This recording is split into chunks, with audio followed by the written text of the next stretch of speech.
If you think day one of Formula One's 2026 pre-season testing was just another routine session in Bahrain, think again, because what unfolded under those desert skies wasn't simply about lap times. It was about power. It was about control. And it may have quietly revealed who truly understands this new era of Formula One and who is already falling behind. This is not a minor regulation tweak, this is the biggest reset the sport has seen in a generation. New power units, radical energy deployment rules, heavier electrical reliance, sustainable fuels. Entire aerodynamic philosophies rewritten. For teams across the grid, this is less evolution and more revolution. And revolutions don't reward the comfortable, they reward the prepared.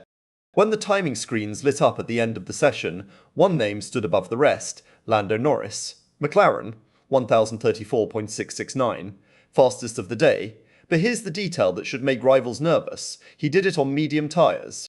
In modern Formula One testing culture, teams often bolt on the softest compound to grab headlines and control the narrative. McLaren didn't need to. Norris delivered the benchmark lap on rubber that still had more performance left untapped. That's not just speed, that's confidence. And confidence in a brand new rule set suggests something even more significant: understanding.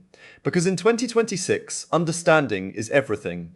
McLaren didn't dominate the news cycle with dramatic onboard footage or radical visual gimmicks. Instead, they executed a calm, methodical program. Oscar Piastri handled the morning shift, logging 54 laps with quiet efficiency.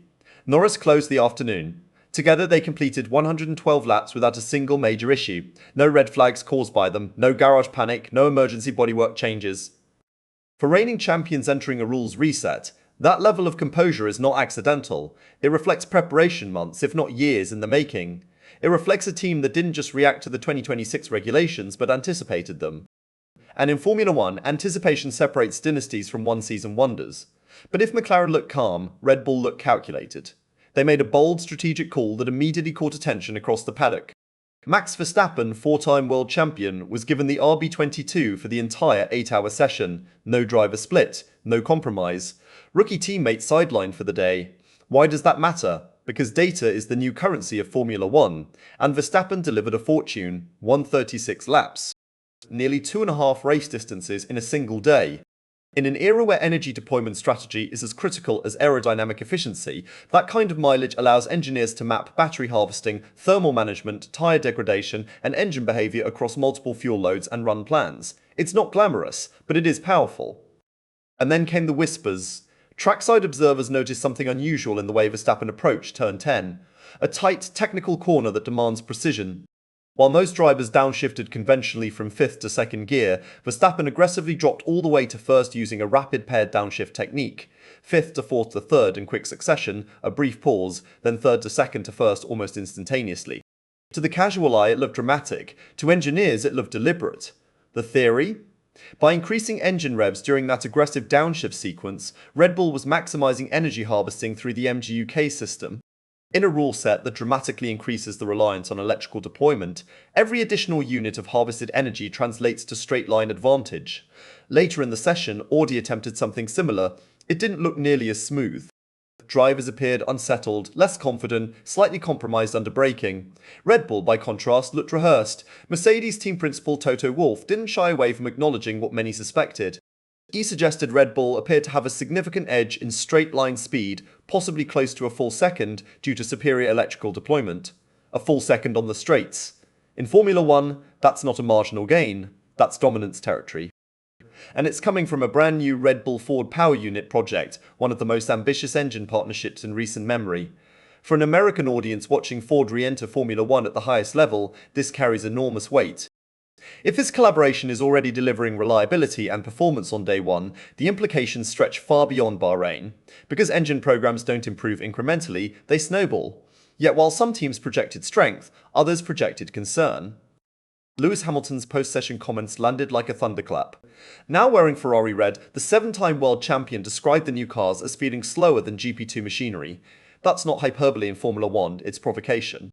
He openly criticised the level of energy saving required, stating drivers must lift off the throttle 600 metres before the end of a straight even during qualifying simulations. Imagine that. In what is supposed to be the purest, most aggressive lap of the weekend, drivers are coasting to conserve battery charge. Hamilton didn't stop there. He called the regulations ridiculously complex, suggesting that even seasoned professionals need advanced technical understanding to interpret what's happening inside the cockpit. His deeper concern? The fans. In the United States, Formula One has exploded in popularity. In the United Kingdom, it remains a sporting institution. In Canada, it commands one of the calendar's most historic venues. But in all three markets, growth depends on accessibility.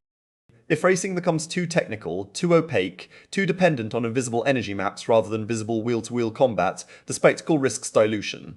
Hamilton did admit the car feels more engaging to drive from a handling perspective.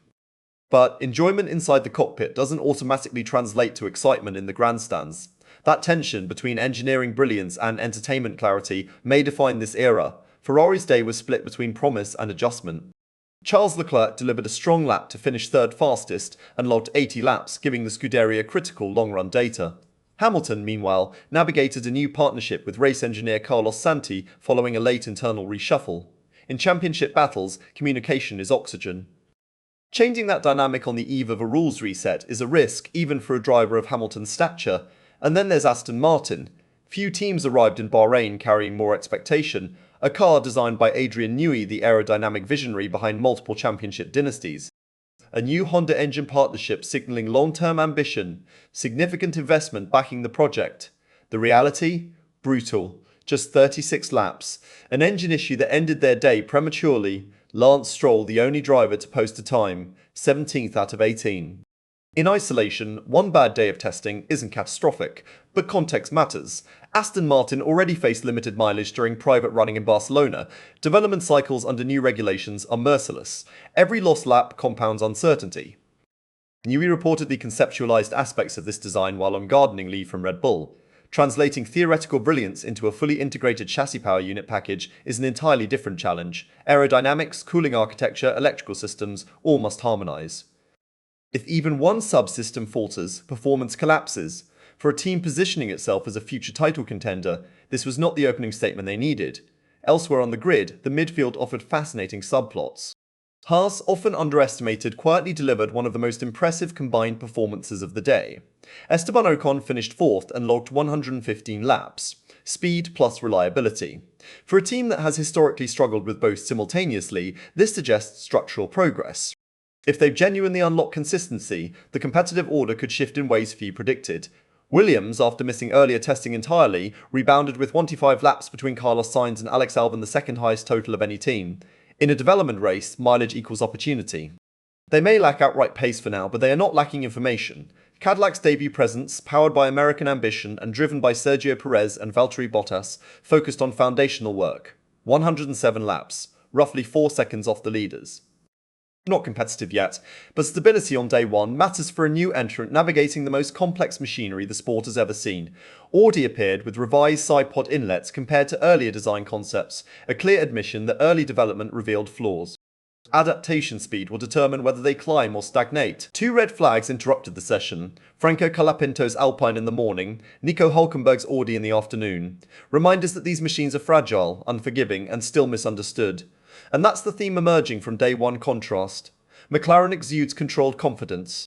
Red Bull exudes technical aggression. Ferrari balances optimism with philosophical concern. Mercedes masks uncertainty behind measured commentary. Aston Martin scrambles to recover lost ground. Midfield teams sense opportunity in chaos. The championship will not be decided in testing.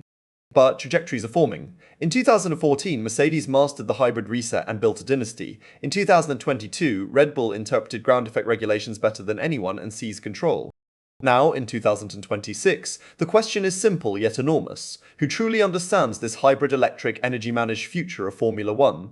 Because this era is not about raw engine noise. It's about algorithms. It's about deployment curves. It's about harvesting efficiency measured in microscopic margins.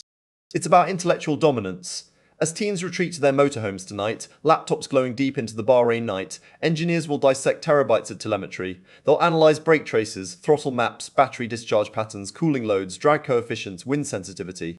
Some will find reassurance. Others will find panic. 3 more days of testing remain. That's it.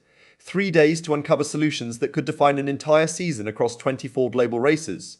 3 days to determine whether day one was illusion or insight. For fans across the US, UK and Canada, this isn't just a motorsport narrative, it's a case study in adaptation under pressure. Billion-dollar organizations confronting regulatory upheaval. Leadership decisions under scrutiny. Innovation versus tradition. And perhaps most importantly, transparency versus complexity. Will these regulations produce closer racing through strategic diversity? Or will they amplify technical inequality and create invisible advantages too subtle for viewers to grasp? We don't have those answers yet. But we do know this. Something significant shifted in Bahrain. The reigning champions look ready, the former champions look inventive, the legends are questioning the philosophy, and the underdogs are circling. So now I want to hear from you. Are these 2026 rules the bold evolution Formula One needed to stay technologically relevant in a changing automotive world? Or are they risking the very simplicity that made fans fall in love with the sport in the first place?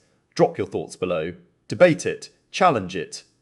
Because this season isn't just about who lifts the trophy, it's about what Formula One chooses to become. And if you want serious, in-depth analysis as this new era unfolds, without hype, without noise, just sharp insight, make sure you subscribe and stay with us. Because what we witnessed on day one wasn't just testing, it was the first move in a championship chess match that could redefine Formula One for the next decade.